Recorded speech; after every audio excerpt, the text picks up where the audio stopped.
کریا سے دا خبر ذکر کړي په اخر کې وایي ما خوب ولیده امام بخاری ته دا ټول وینا غوي دا ټول کې توجیهات جوړ دي وایي اصلي داوا چې ما الحمد پکما دا کتاب په داس شکل نو دا کاپه او کراسه ما یو کې مالک له نارانه زایش به خوب ذکر کړه وما ته دا کمزورې وجه ښکاري ځکه چې کراسه ضایع کېده نو حدیث هم پکې لیکلي وو که نه څه شو او که تشه کراسه کې بسم الله الحمد لیکلې وو هغه ټوله ضایع شوه څوک خو چې الحمد لیکي خو ورپسې څه حدیث به مې که نه هغه حدیث شو نو د خوب خبره څه دلیل نه خو ذکر کړی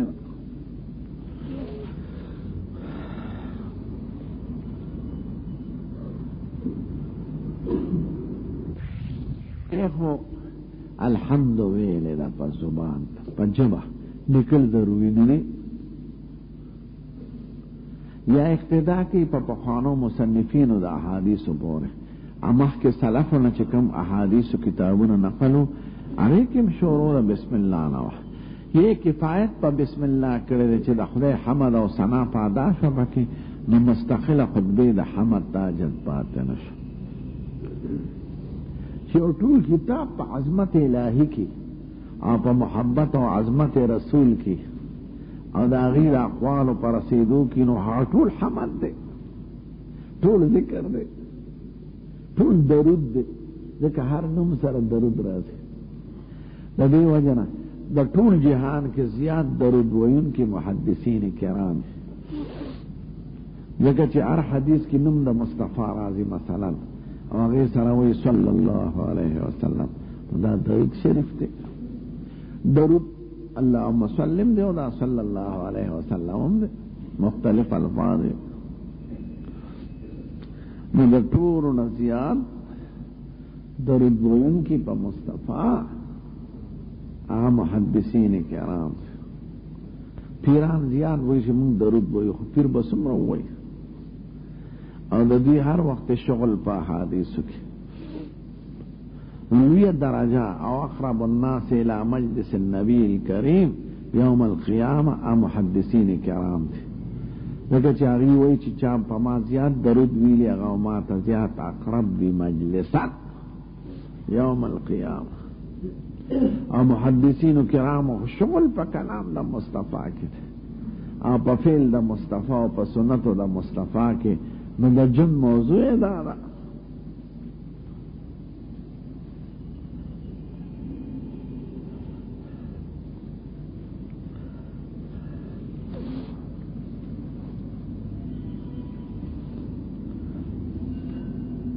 دویم سوال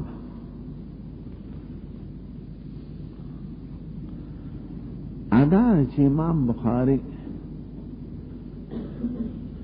شروع ولی پا دے عنوان کئی بد الوحی لا رسول اللہ دا وحی نا ولی شروع کئی او دا وحی کیفیات بیانی او دا وحی ابتدا ثابت ہے دے موضوع عنوان تساجتو پسر دا کتاب کی دا موضوع ولی چیری او شروع دا کتاب دا وحی پا بحث ولی کئی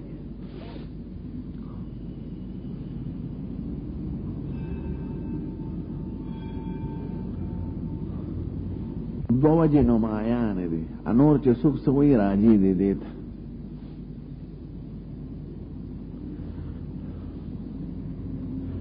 اول اشاره کی موضوع دا دی فنتا چې موضوع دا علم حدیث دا رسول الله دی خو رسول الله په وصف دا رسول او دا موحا الی سره نه په وصف دا انسان محض نه په وصف د عربي محض نه په وصف د مشر محض نه په وصف د مکی اوسیدونکي یا د مدینې اوسیدونکي صرف دا نه د رسول الله مبارک نه بحث کوم په حیثیت د رسول او د موحا الی نو رسالت د رسول خو پس ته وحی نه ثابتېږي نو گویا داوی چې حضور مبارک څنګه موحا الی شو چې دا هغه د کلام او د افعالو نه بحث کو. نو اثبات د رسالت اپا وحی موقوف ده. نو دا وحی ابتدا درته ښه. نو موضوع د احادیثو ذات د رسول الله من حيث انه رسول الله ومن حيث انه موحى اليه ومن حيث انه مبعوث لهدايه الخلق.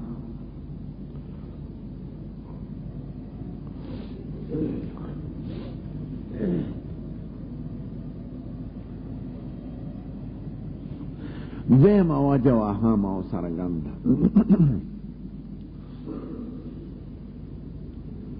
دا وحی نه ځکه شروع کوي چې تا ته دا ښودل غواړي چې دا آینده علوم درته زه بیانوم دا ثابت دي په وحی الهي سره. بنا د ایمان، بنا د اعمالو، بنا د عباداتو ټول په وحی الهي دی. په تشریع دا غي تفسیر او وضاحت مصطفی کړی په وحی الهي او په توضیح او تشریع نبوي.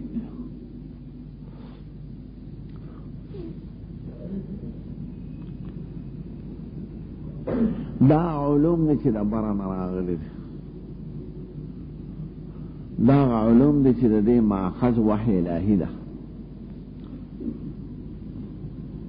د دې وجه نه دا باب په منزله د مقدمه وګرځاو او شروع د کتاب الایمان نه.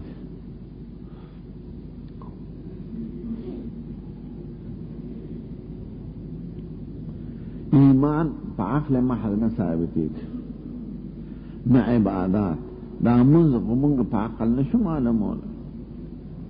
منځ دومره دی او دی حیات دی او دا دغه دی، دا خو راته حضور مبارک ویلي هغه ته وحی الهي کېږي.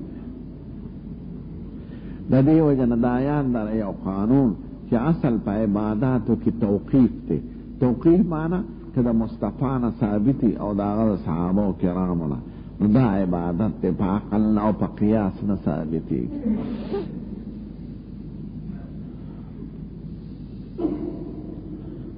دې وجه نه ډېر پیران چې عبادات کوي بعضې او د هغې اصل نه په سنت د مصطفی کې او په عمل د صحابه کرامو او سلفو کې، دا صحیح نه دي، دا په بدعاتو کې علما داخلوي. دې کې قیاس نه جاری کېږي، نه د ځان نه اختراع.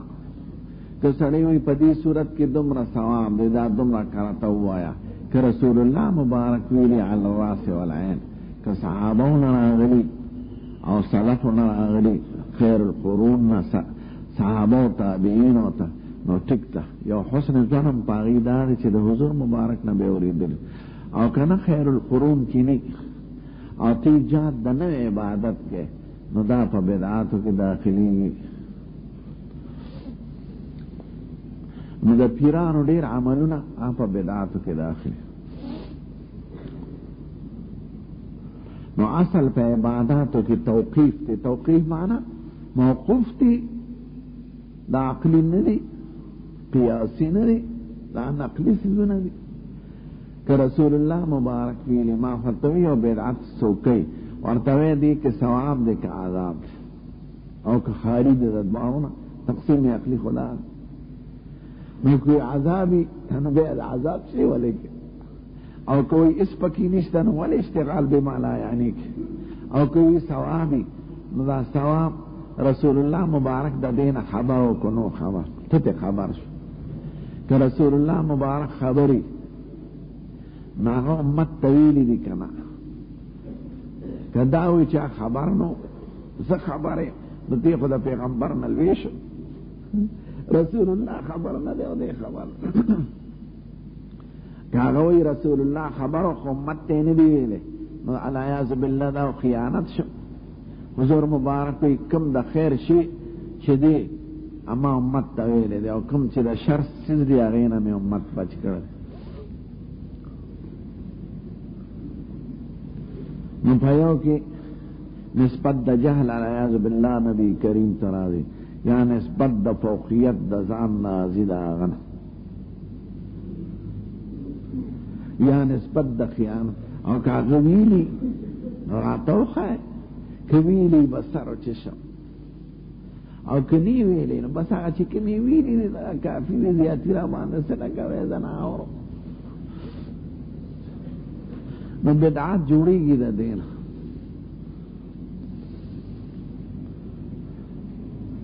یو مولانا مې واورېدل، صوفیان مجتهدین دي په دې خپلو مسایلو، یو توجیه وکړه. نو اجتهاد هم چې څه اصل لري په شرع کې هلې وکړه، او اجتهاد په مسایل فرعیو کې راځي، په عبادات محضو کې نه راځي. یعنی ایجاد د عبادت نشي کولی. من احدث فی امرنا هذا ما لیس منه فهو رد. او حضور مبارک چې هغه د دریو یو ډلو بیان کوي چې دوه یا به په دوزخ کې یو په جنت کې وي، قربان هغه به څوکي، هغه وایي علی مثل ما انا علیه اليوم واصحابي، په کومه طریقه چې زه نن روان یم او د ما صحابه روان دي. علی مثل ما انا علیه اليوم واصحابي، دقه شان الفاظ. وهغه کومه فرقه ده ناجیه، وی على مثل ما انا عليه اليوم انا واصحابي. فکمالات دې د وجنه اهل سنت والجماعت نوم د دې حدیث مبارک نه راغشته شي. ما انا عليه سنت شو واصحابي جماعت شو. جماعت باجوړ ملا کابل ملا نه وای او بلوچستان ملا وی په دې اجماع ده چې اجماع ده زمونږ په باجوړ کې په اجماع ده او پاکستان نو اصل په عباداتو کې توقیف دی، یعنی هر هغه عبادت پکې چې کوم داغي نه ثابت دی، کلمه کو ضرورت سره. نو تاسو وایي ابتدا د وحی حضور مبارک دا علوم دي چې اثبات په وحی الهی راغله ده، دا نقلی علوم دي، د دې ماخذ وحی الهی دی.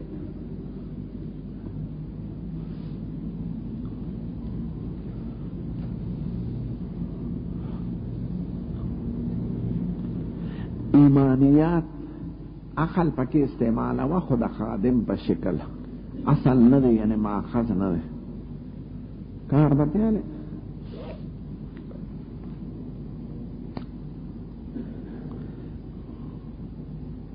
دا قواعد خیمه دا یاد داره، دا رسته تطبیق کرے. دا تا تخیبر دا مبارک علوم دی چې دې ماخذ وحی الهی دی، او وحی الهی د هدایت د انسان لپاره دی، عقل نشي کولی. که عقل کولی شي نو دا دنیا به ولې ګمراه چې چا سره دا روسیان خدا وایي کنه چې عقل شته انسان سره نو نبی ته ساجت. ټیک ته انسان له خدای درې ذریعې د علوم ورکړي دي. اوله ذریعه حواس دي، سترګې دي، غوږونه دي، پوزه ده، حواس خمسه او حواس خمسه باطنه چې هغې نه تعبیر په حصه مشترک کیږي. دا اوله ذریعه د علم. خدا حیواناتو ته خدای ورکړی ده، بلکې حیوانات په دې حواسو کې ډېره حده پورې زموږ نه مخکې دي. زما سترګې دغه شل ګزه پورې کار کوي، د ملا چرجک سترګې ځمکه کې لیدل کوي، بوټي ته وګوري لاندې پکې چینجې معلوم کړي، ټپس او ګرګس 3 میله بره هوا کې ګرځي، لاندې په پټي کې مرداره ویني، په خوړ کې چا چرګه وردولې مړه ورځ چې ګرګس پکې ني دا ورته څه ووایي. کبان په اوبو کې ګرځي ارسوینې تی نه وینې په اوبو کې چاقو پکړې سترګې به دې باندې ګیدړان او شرمخان او ماران او پیشوګان او منګکان د شپې ګرځي په کوټو کې، په ځنګلونو کې. ستا په کوټه کې مګه ګرځي، ستا په کوټه کې پیشو ګرځي، په دې غرونو کې او په دې شاړو کې ګیدړان ګرځي د شپې او ښکار کوي او لمبړې لمبړم کولې د سترګې رڼا کې ته نشي ګرځېدی. که چشمیم واچې او سترګو کې رانجم واچې هغه نظر چې خدای غیله ورکړی تا کې نشته. غوږ موږ نیم میل کې اواز اورو، سپی په 6 میله کې اوري.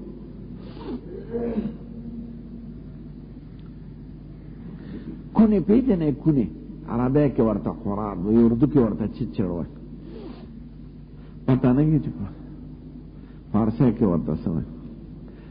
دغه سي داسې غونډ شي په دې سارو په دې غولانځو کې چنقتي. نو عربی کې د پورې متل دی فلان اسمع من قراب، فلان کې د کونې نه په غوږونو تیره دی. دی په 45 میله کې د اوښ د خپو کشاره وایي. نو د عربو ډاکټرانو به ځان سره کونې ساتل، ابه داسې لارې سره نږدې کېښودنو ده چې به د خپو کشار اورېده نو لارې ته به یې ځان نږدې کو، نو دوی به یې قافله را روانه، په کونو به یې قافلې معلومول.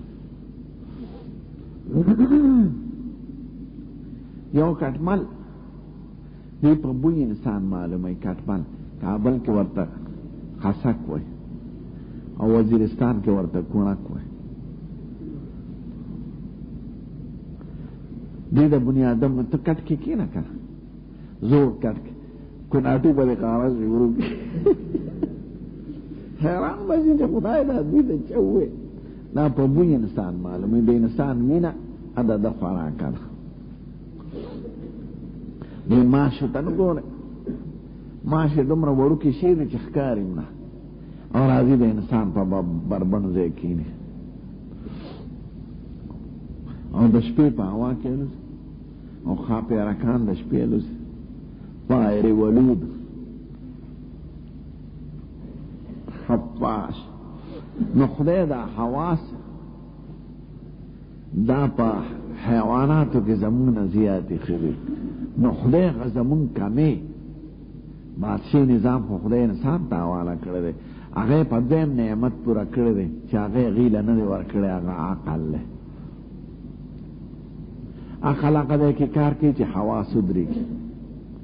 او زما حاسه دی دیواله پورې د نظر افها به د عقل نه کار نه. تاسو نه دلالت عقلي کې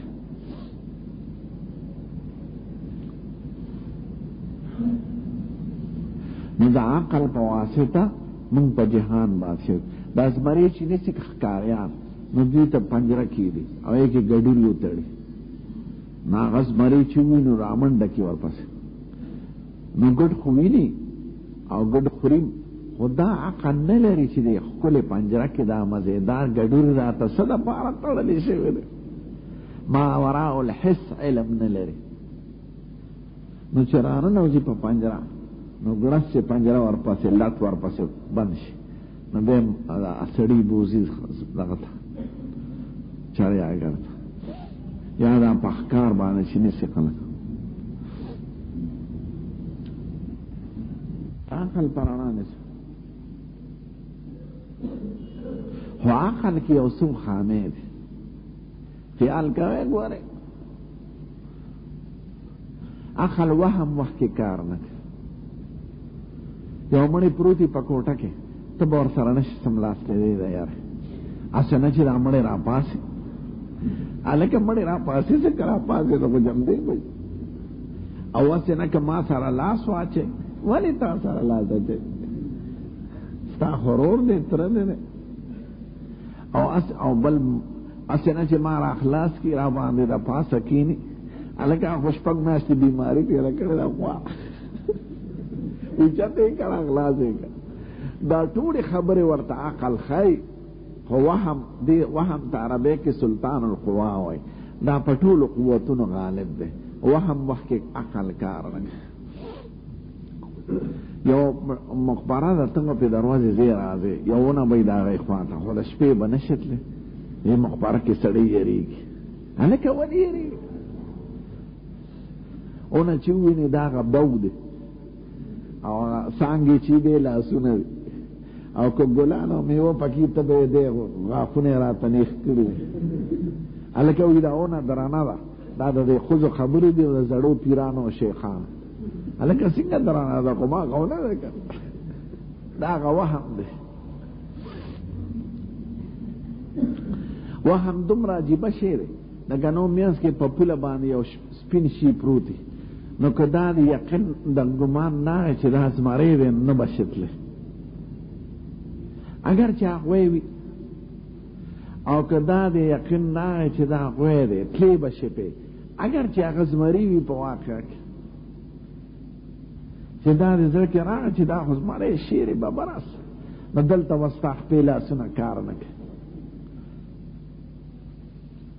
دا هغه وهم دی نو وهم د دی نو عقل د وهم مخکې کار نه کوي عقل د غصې وخت کې کار نه کوي ورور مسلمان په 5 مرلې ځمکه باندې مړ کړي خوږه ښځه مزېداره چې ده په پیسو اغوښتي او ډېر خرچ یې پې کړي معمولي خبره باندې طلاقه کې بیا خفه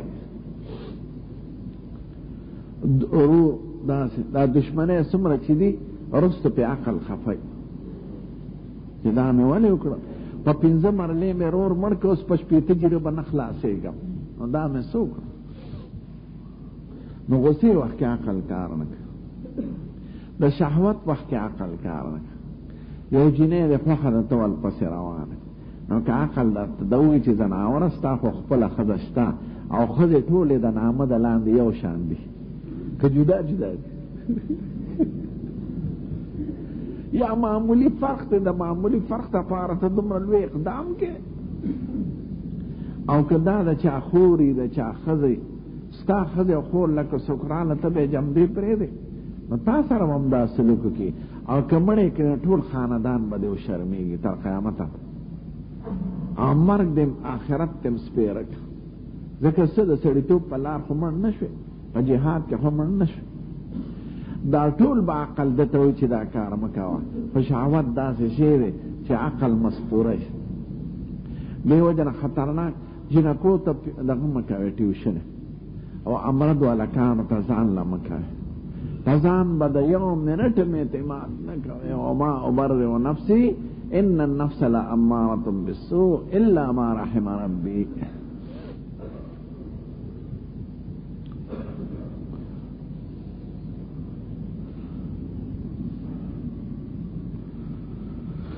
عقل د رسم و رواج نه متاثر دی کم کلی کې چې څه رسم یې عقل هغه ښه ګڼي چېرته اسقاط وي او د نایانو جګړې پې ملیان یې خوښ ګڼي که عقل ورته وایي چې دا صدقه رستو کې که او په ښکلې طریقې وکړي او تپوس یې وکړي که فدیه ده که څه شی دی او عقل هغه رسم و رواج نه متاثر په دې ودونو کې په غمونو کې په ښادۍ کې رسم و رواجونه شیخان هم کوي مولیان هم کوي پیران هم کوي دا هغه رسم و رواج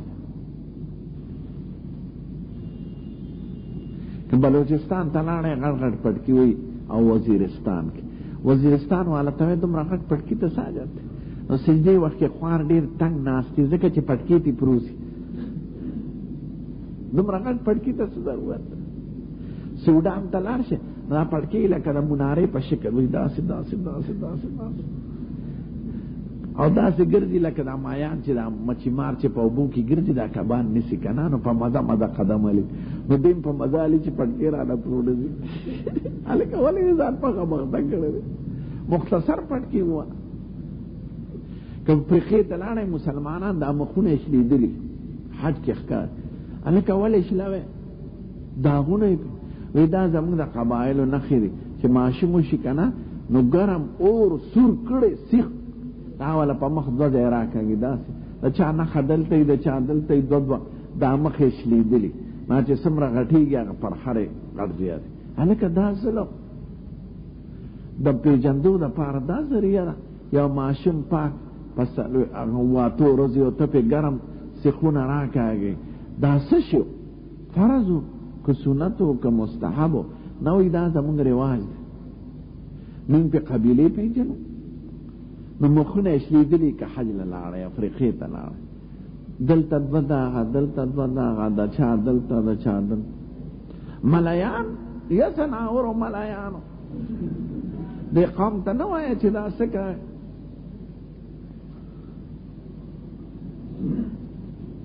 رواج دا رفاعي طریقه ده دا تیجاني ده دا شاذلي ده څوک به په ولاړه ذکر کې داسې به خوځي هلکه دا ولې دی پیر بھئی المدد یا رسول المدد. ما شام کی یو مولا ته وای دا څه کوي تاسو؟ وی دا توسل کوم. دا توسل نه په ولاړې حلقې جوړ کړي داسې وزیرا المدد یا رسول المدد یا رسول. دا خو د حضور پاک نه تاسو امداد غواړئ. دا خو نوع د شرک ده. نو دا رواجونه دي په دې قومونو کې، پسخات کې، په مړو کې، په جمدو کې. نو عقل د رواج نه متاثر ده. د دې وجه نه خدای انبیاء کرام را لېږلي دي درې مرانه هغه وحی ده. انبیاء کرام د وهم نه متاثر نه، انبیاء کرام د غصې وخت کې متاثر نه، انبیاء کرام د رواج نه متاثر نه. هغه رواجونه بدلی سمې ته راړي.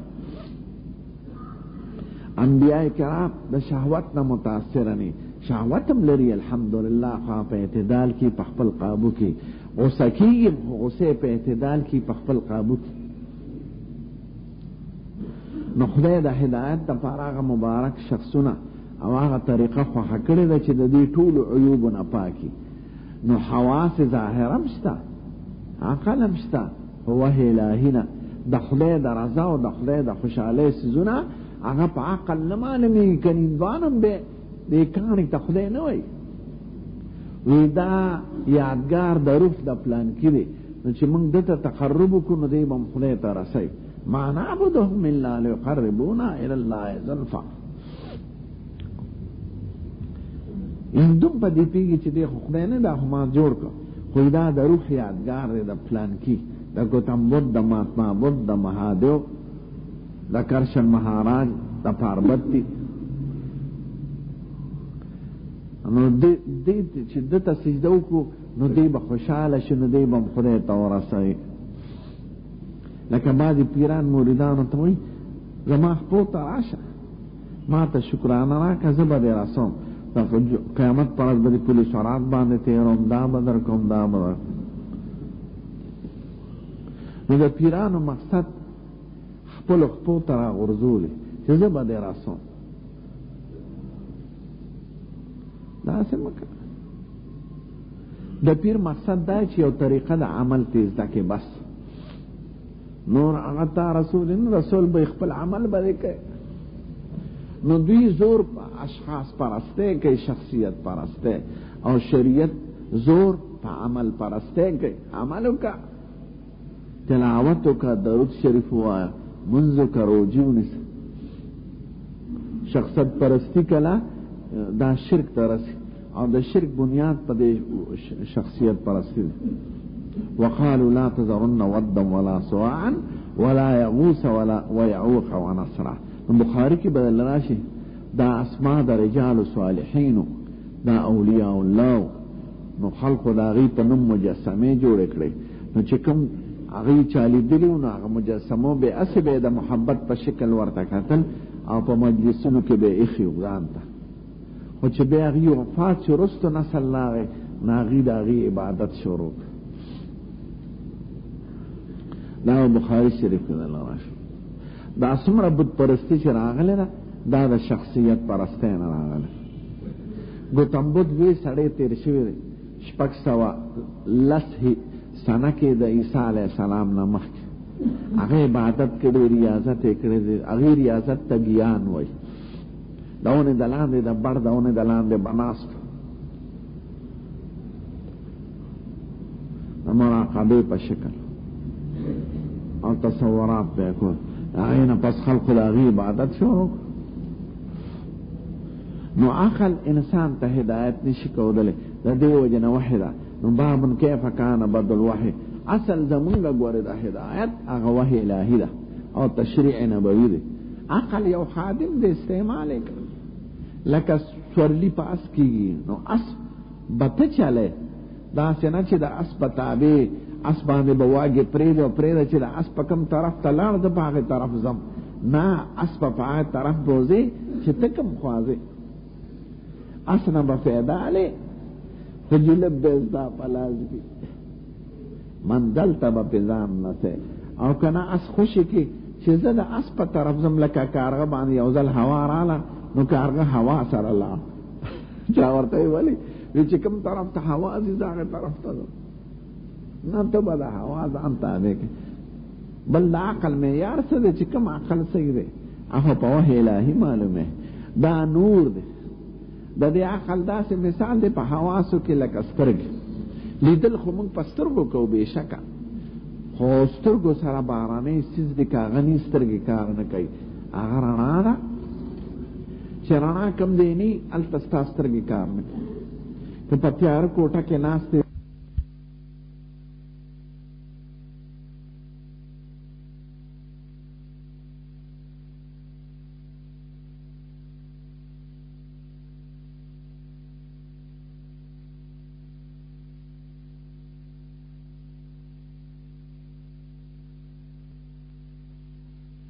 وقت مو خوریدل په وقت او بشکه وقت به بنده نه وقت نه بکارله خو وقت سره بارانه طاقت هم پکار دی چې هغه هوا رسیدل دي چې کوم ځای ته هوا نه رسي وقت کار نه کوي مسامات اوس د اپریشن کمرې وي شیشې وي پکې غټې نو ته ورته وقت کې دننه بس نه ورې بعضې موټرې کې داسې شیشې وي چې مسامات پکې نه نو اواز د دننه نه بار نه اورېدل کېږي او د بار نه دننه نه ځکه مسامات نه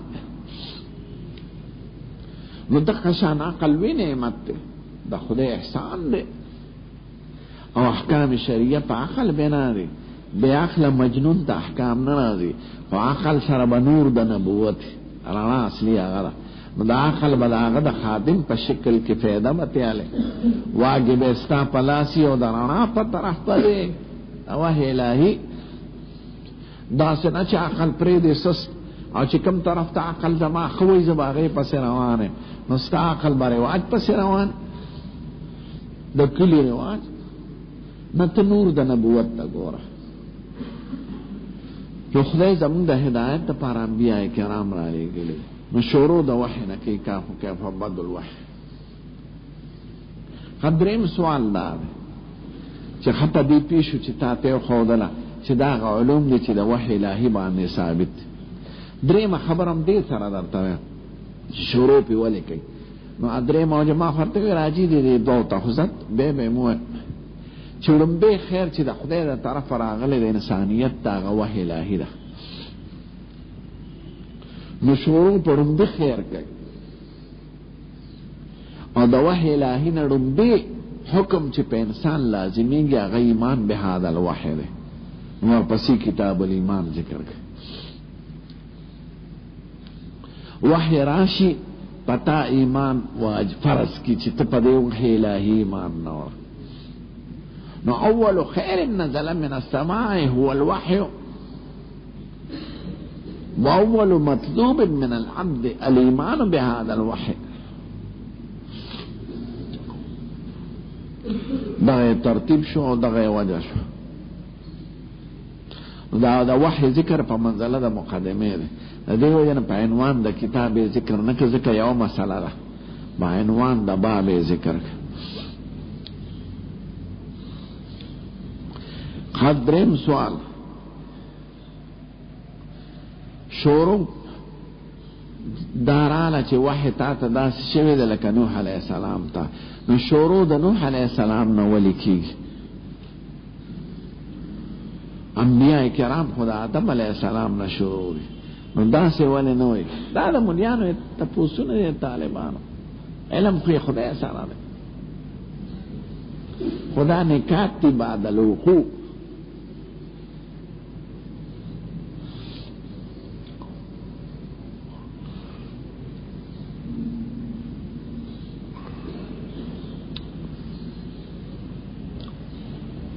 دوی وای اول هغه مبارک پیغمبر چې هغه ته وحی تشریعي راغلی د هغه نوح علیه السلام دا مخکې وحی تکویني وه یعنی هغې ته به د ایجاداتو او د صناعاتو په باره کې احکامات راتلل ځکه د انسانیت شروع وه پټې داسې وکړه جامه داسې جوړه کړه دغه داسې وکړه عامه وحی دا وه نو هغه وحی چې هغه تشریعي ده د نوح علیه السلام نه شروع شوی ده داسې وایي نو دې ته تقی چې احکامات ټول په وحی تشریعي دي او سید الکائنات ته وحی تشریعی راغله چې د نوح علیه السلام نه شروع.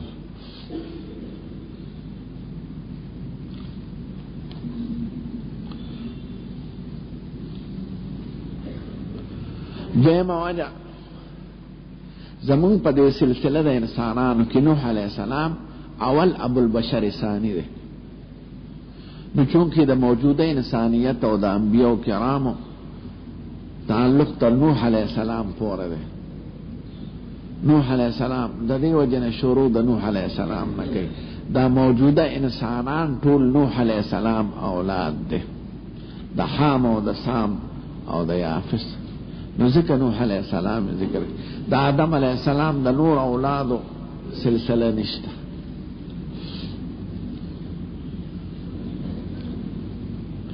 دریمہ وی نوح علیہ السلام اول پیغمبر دے چھ بعثت مشرکینو تشویر وقالوا لا تذرن ودا ولا سواعا ولا يغوث ويعوق ونسرا. دا نوح علیہ السلام قوم دے. او سید الکائنات بعثت مشرکین تشوی دے. نو پدے حیثیت مناسبت د نوح علیہ السلام سره. نو انا اوحینا الیک کما اوحینا الی نوح.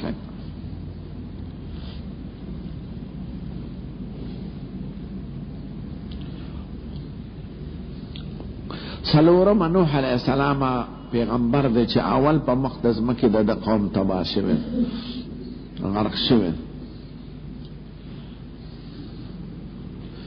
نو د نوح علیہ السلام په ذکر کې یو تنبیه او انذار دی مشرکین ته ګورئ چې تاسو خو د نوح علیہ السلام د قومونو نه خبر یې او د هغې قصې په تواتر تاسو ته رارسېدلې دي او د هغې د هلاک سبب دا چې پیغمبر ونه منه او وحی.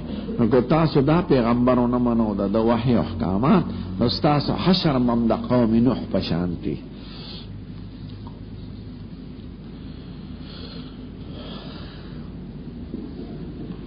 یو تنبیه شو پاکه انذار شو.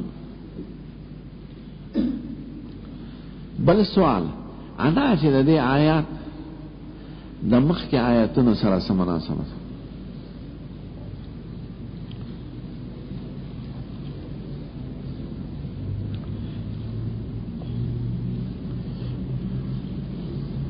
دا شپږمه پاره کې مخکې د رکوع په سر کې آیات رانے شافی سے ہوا یسألونک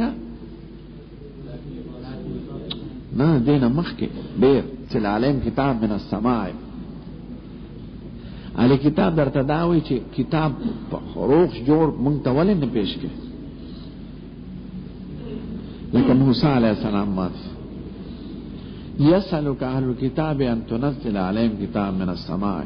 نو خدای د دې دوه جواب کوي، یو الزامی یو تحقیقی. الزامی دا فقط سالوا موسی اکبر من ذلك فقالوا ارنا الله جهرة فاخذتهم الصاعقة بظلمهم. که د دې مطلب د حق تپوس وي نو دوی د موسی علیه السلام نه خو د دې نه غټ سوالونه کړي چې هغه ورته کتاب هم په یو ځل راوړی مونږ ته خدای وښایه. نو معلومه دا شوه چې د دې تپوسونه د حق د معلومتیا دپاره نه دي، د عناد او د ضد او د استهزا په وجه دي. نو د ضد او د عناد او د استهزا خو جوابونه ني. خدای ځکه وایي فقط سالوا موسی اکبر من ذلک. موسی علیہ السلام په یو ځل کتاب راوړی دی نو دی ولې نه راوړي؟ نو خدای وایي که د حق دپاره تپوس کوي نو هغه سره یې څه سلوک کړی دی چې کتاب یې ورته راوړو. که کتاب ورته ته پیش کړي بیا ورته وایي خدای راته وښایه نو دا سلسله خو لا تقف عند حدن ده. الزامي جواب دا شو. تحقیقي د دې نه شروع دی، امیز کې د هغې بیان دی. انا اوحینا الیک کما اوحینا الی نوح والنبیین من بعده. د تحقیقی جواب خلاصه دا ده چې بنا د نبوت په نفس وحی ده، نه په کیفیت خاصه ده وحی.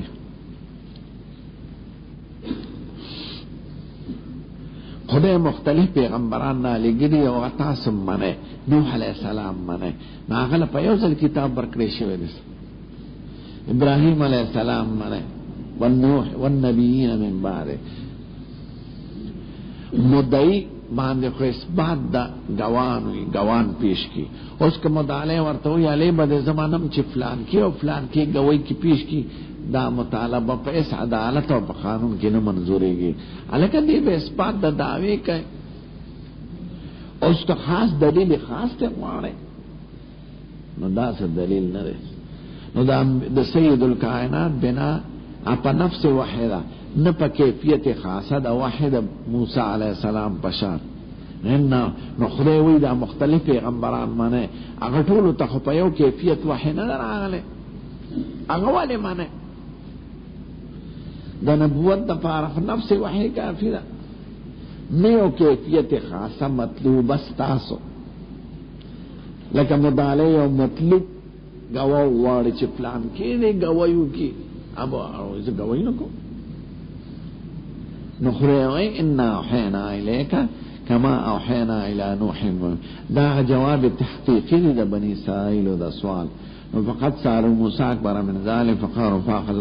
هغه خدای پاک جواب الزامی بیانای او دا هغه ثمرات ان نتایج چې باغی بنا شو او دا جواب تحقیقی بس ته کوو. وصلی الله علیه لیکن تفریم درکا بس او دس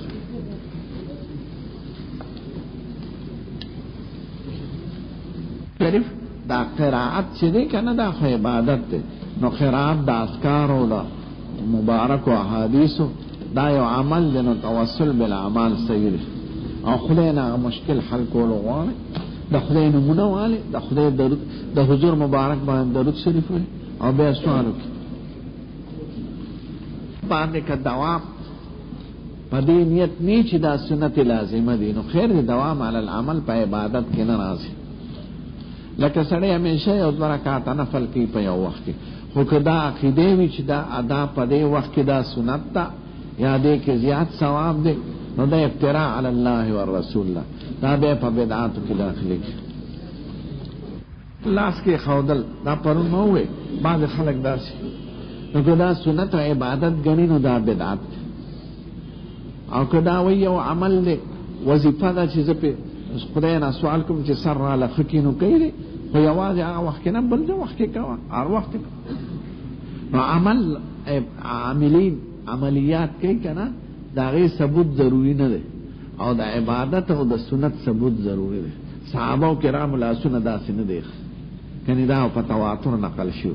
لکه بعض خلک بانک سره ګوتې ښکلوي، نو دا په بدعاتو کې راځي. نو ګوتې ښکلول په سر لاس کې ښودل که سنت او عبادت یې ګڼي نو بیا بدعت. او که یو عمل یې لکه دارو سړی کوي، نو څوک دارو په خوراک کوي، څوک په وظیفه کوي. وقت که په نیت ما خورته توسل وی نو خیر. افس حدیث نه دا خو د مولیانو جوړ کړی دی ځان، با جوړ مولا او کابل مولا. اختلاف خو خوشی نه دی، اتحاد خوشی دی.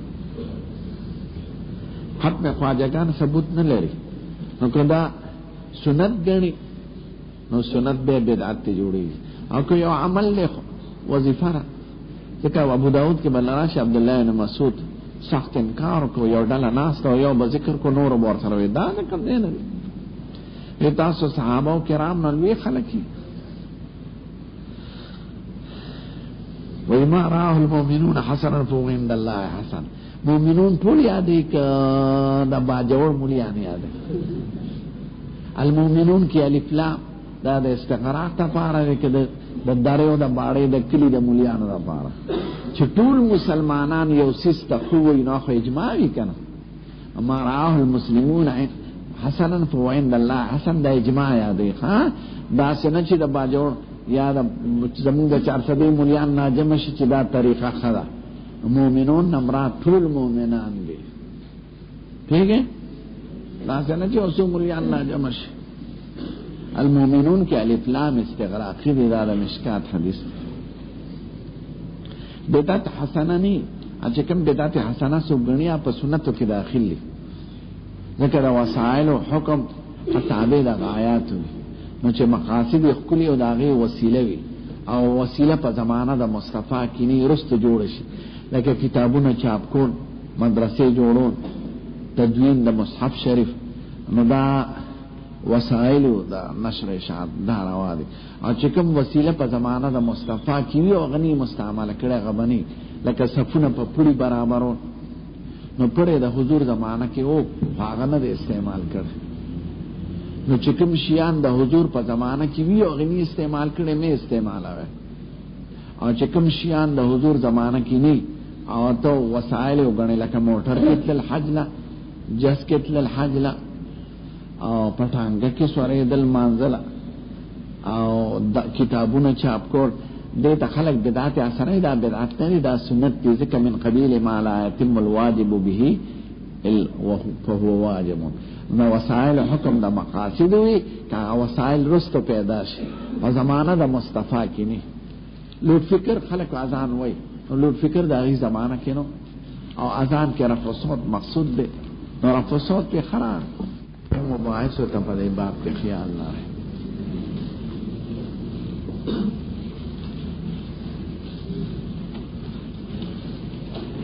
اول معنی او شرح د حدیث شریف ده.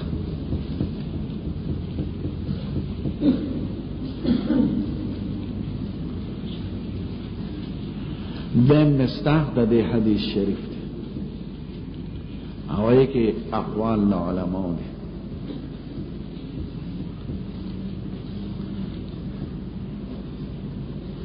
دریم سے اصطلاحی خبرې دي د فن حدیث، او به یو مشهور اشکال لپاره اصطلاحی خبرو کې.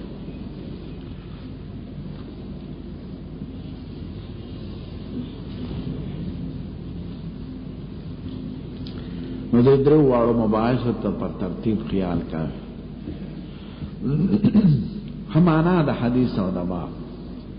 امام بخاری او ترمذی باب ما جاء فی فضل الطهور، د طهارت فضیلت د خدای په دربار کې ثواب یې څومره. طهور دلته په ضمیر د فی سره دی، په معنا د طهارت سره.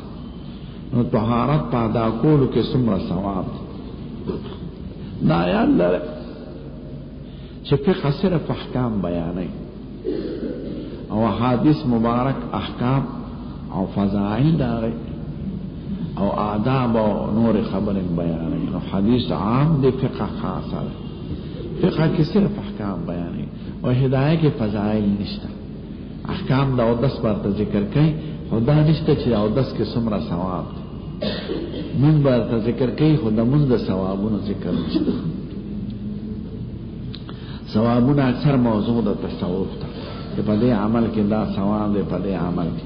نو که عمل ثابت وي په شرع کې او ثوابي خبره صحیح ده، او که عمل ثابت ني، مثلا نه حضور مبارک کړي، نه صحابه کړي، نه په خیر القرون کې، نه په بدعاتو کې داخليږي. او به ثواب او عذاب په آخرت سره تعلق لري. نو چې نسم د سید الکائنات تنینه خل ما خبره قابل قبول نه ده. نو ترمذی خدا حدیث فن دی، نو مخکې کې حکم ذکر کړ، ما جاء لا تقبل صلاة بغیر طهور، هغه باب د اشتراط د طهارت د پاره. دې باب کې فضیلت د طهارت ذکر کې، ثواب د طهارت څومره دی.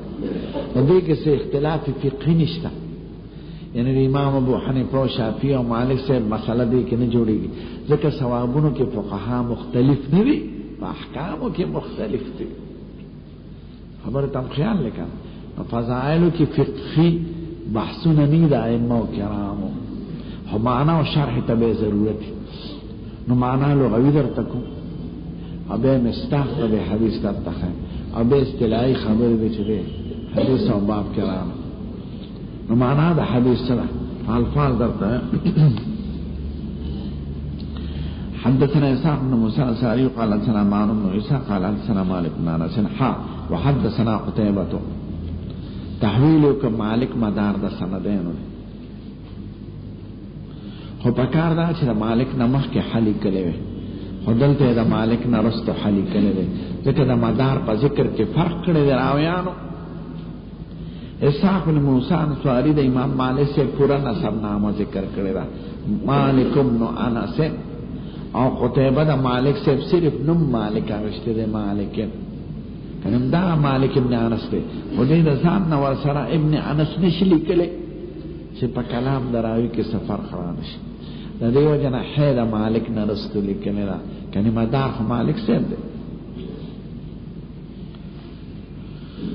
به مې درته او قاعده خولي و چې دلته مخالفت راغله قاعده دا چې سند عالی د مخکې ذکر کوي سند سافل لست ذکر کوي دا زموږ اصطلاحي خبره په کې ځکه معنا تاسو ارستو ګران خبره روان دلته سند سافل مخکې ذکر کړي د سند عالی رستو ذکر کړي سند عالی دی ته چې دا د یو واسطه شیخ پمینس کې لګي واسطي مالک پورې په دې د سند کې دوه واسطي دی او په دې کې یو سند په دې بیم کې یو واسطه ده او سند عالی خدا رسته دی ځکه دته قتيبه وي قتيبه د مالک سے شاګرد دی قتيبه ستاسو د شمالي اتحاد والا ده ها قتيبه ابن سعید بغلانی او دی بل مخکې اسحاق د مان نه وای مان د مالک سے نه وای نو په لومبي سند کې د ترمذی او د مالک سے په منځ کې دوست آزان دي او په دې دیم سند کې یو استاد د کوم خیالي نو پکار دا چې د ارسته سند عالی چې د مخکې ذکر کړي په دلته مخالفت دی